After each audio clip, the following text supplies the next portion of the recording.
Hello, I'm Eric with EMSNOW. I get to speak with David Schild again he's the executive director for the Printed Circuit Board Association of America.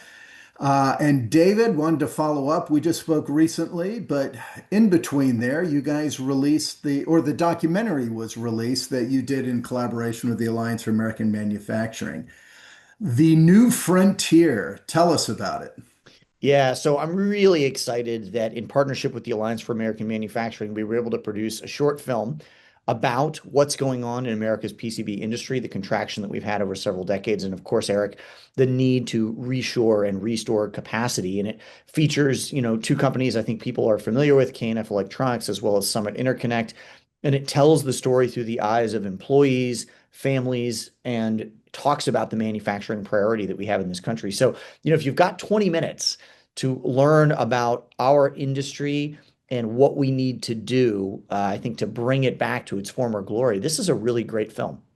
No, it really is. I mean, I joked, I just literally watched it for the third time because it's only 20 minutes and I can stay awake that long. Usually I fall asleep during longer films. So this is actually a really good one. I think it does a great job to both humanize the industry, but also to underscore the critical nature of the industry and what's happening to it. Yeah, it is interesting because I think so many people don't know the story. And you can come into this film with no information.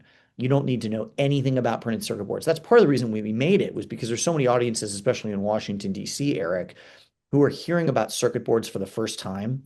They're Mm. familiar with semiconductors thanks to the CHIPS Act, thanks to a recent focus on critical minerals and materials. They're focused on copper and silica and things like that. But of course, for many people, the big middle part of that stack, right, boards and substrates are an unknown quantity, an unknown technology. So what I really love about the New Frontier, in addition to its message and its sort of theme of, hey, we can bring this back, we need to bring this back, is it will get you smart on what a PCB is pretty quickly.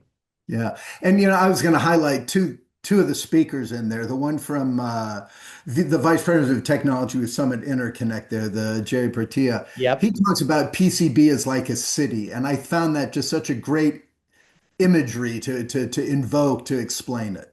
Jerry is in addition to being a subject matter expert, a great technologist. He's been in the industry for a long time. And I really loved that reference and the way we were able to sort of graphically represent it. You've got to make this accessible to people, right? You've got to explain that it's a Yeah. central nervous system. You've got to explain that it's an essential part of the stack. Mhm. I would ask people in the industry to remember that most of our policymakers are not signal integrity engineers, right? They're not double E's. They're not people who come out of manufacturing. So I don't want to say we have to dumb this down, but we have to make it accessible to policymakers. Yeah, no, absolutely.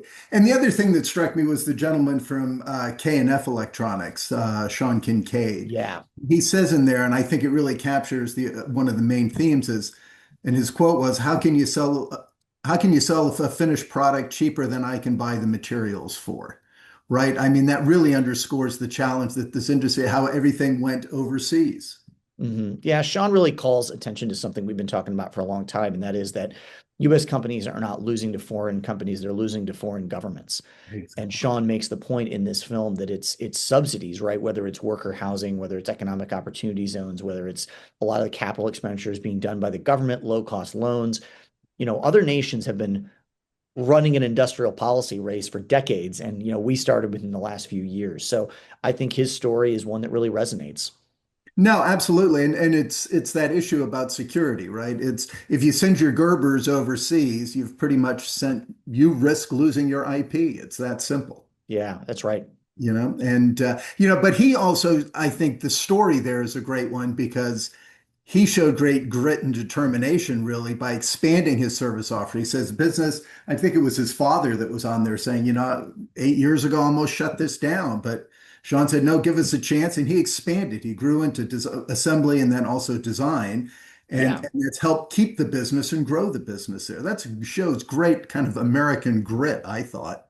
Yeah, it's a really, really compelling story. And I like the fact that, so many people there in Michigan will tell you that this is a family business, this is a generational business, and we're keeping it alive. And Yeah. so, really incredibly proud of what Sean and his dad have done, but also grateful that they were willing to share their story on the big screen.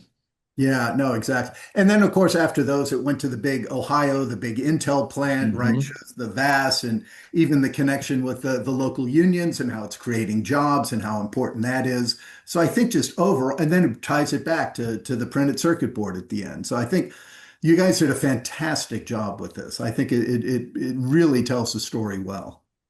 Well, thanks. I really appreciate it. It was a labor of love. It was many years of work to bring this to life. But again, the credit is really to our members, right? The PCBA companies that were willing to open their doors and make their employees accessible, and to our friends at the Alliance for American Manufacturing who, wanted to tell a story of manufacturing, where we were, where we're going, and why we need to go there. Yeah.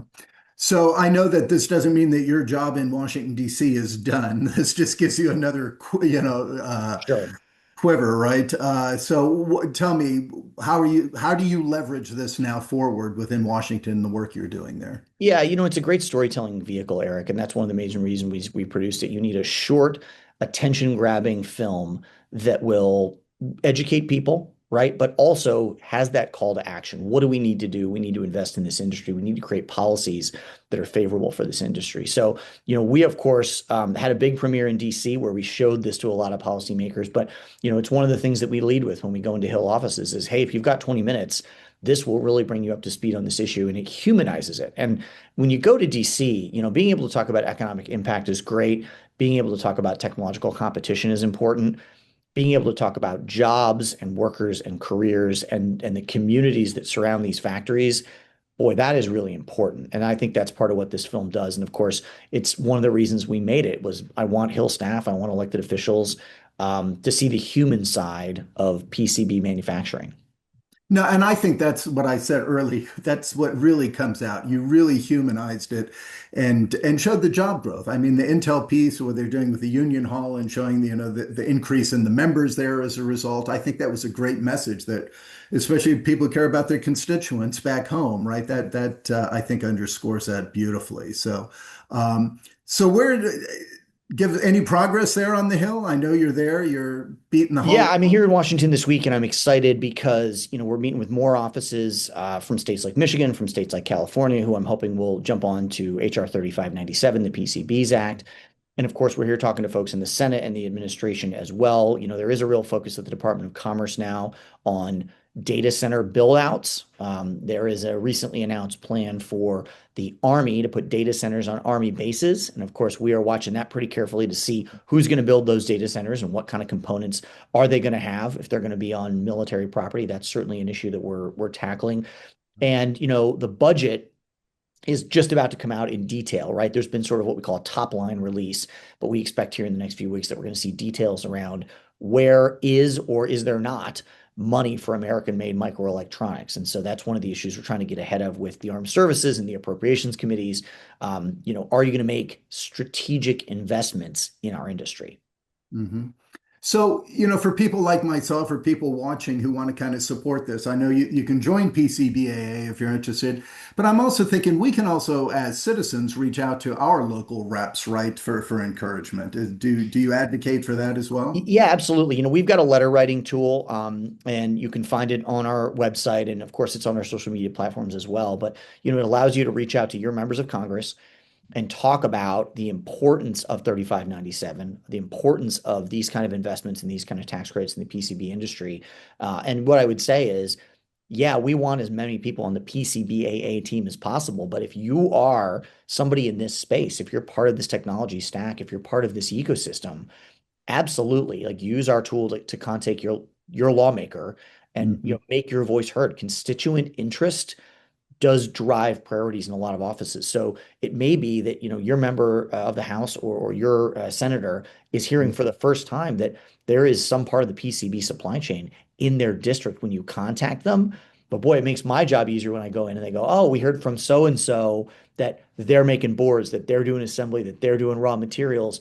We weren't aware that there were jobs, that there was money, that there was part of the local economy in this ecosystem." Yeah.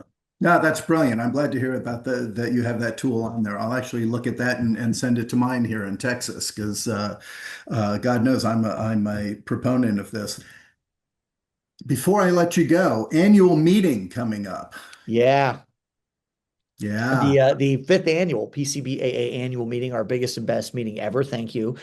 June 16th through the 18th in Washington, D.C. This is our signature members only event. I know we're going to have folks from the House, from the Senate, from the Department of War, from the Department of Commerce there to speak to us. The PCB executive agent, Patrick Daria, is going to join us for a conversation. There's going to be an election preview, and of course, a lot of time on Capitol Hill direct lobbying. And so I would say to anybody out there, if you're a member of PCBA, obviously, get your registration in early before prices go up. And if you're not, consider joining our team so you can be a part of this. It really is, it's different than a trade show, Eric. It's different than something that's got 12 or 20,000 people at it.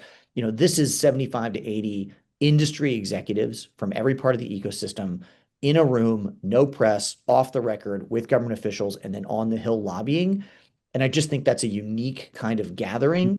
And, I remember when this was a very small meeting and we were having just a few meetings on the Hill, and now we've expanded into a much bigger ballroom. So, Mhm. I would say it is an event worth your time and worth your travel dollars. And every year that I go in and there's more people in that room, it's a great feeling because it means we're going to have an even bigger day on Capitol Hill. Excellent, excellent. No, I'm glad to hear that. And it sounds like not just for the content, but also for the networking and what you're going to get there is fantastic. And you're supporting a fantastic cause here in the U.S. So, Sure. um, David, this was a quick one because we wanted to talk about the documentary primarily. We're going to push it out on our site. We invite Thank everyone you. to look at it. I think it's, like I said, I've seen it 3 times. I'll probably see it at least a couple more times. So, Well, I appreciate you putting more eyeballs on it. It really is a compelling story. I can't say enough great things about the companies and the partners who brought it to life. And for a lot of people I know who've been in the industry for a long time, it's really cool to finally see this story on the big screen. yeah. Good. Well, keep up the good work, Thank you. and look forward to catching up again later in the year. We definitely will. Thanks, Eric. Thanks, David. Cheers.